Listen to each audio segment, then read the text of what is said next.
What is the oldest book in the entire Bible?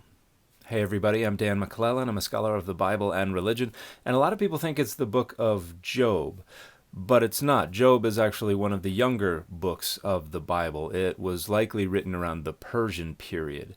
And people think it's the oldest because it doesn't talk at all about the house or the nation of Israel. And the Hebrew is pretty complex and seems to have some Aramaic influences. And so some people will just put it off into hoary antiquity and imagine that it was written before the house of Israel was ever a thing. And most scholars today look at the language, look at the borrowings from Aramaic and other languages, look at the way it fits into the development of ideas about the problem of evil and other wisdom literature, and find the Persian period to be the most comfortable location for its composition. So that's where most scholars think it was composed today. The oldest books in the Bible are actually not entire books, because the further back you get, the more the books are cobblings together of multiple different stories and poems and things like that. So some fragments of books are older than others.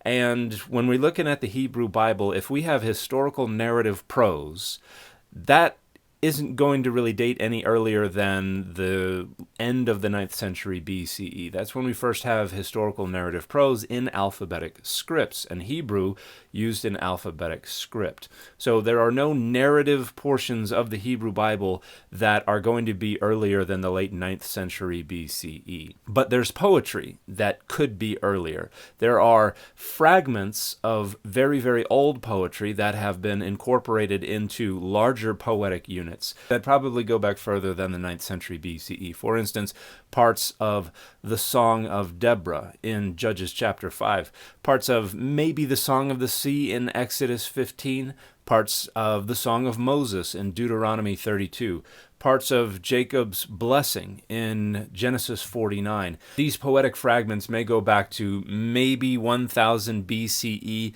maybe even a little earlier than that. But we probably don't have anything that goes back much further than maybe 1000 or at the very earliest 1100 BCE. And that's still being debated by scholars. But when it comes to entire books, there's no one entire book that is really that much older than any other. They all start to come together around the end of Iron Age 2, around the beginning of the Babylonian period, but they're cobbled together from much older sources, and the poetic fragments are the oldest of which may go back to 1000 or maybe 1100 BCE. And the fit for this video has been a Marvel ensemble.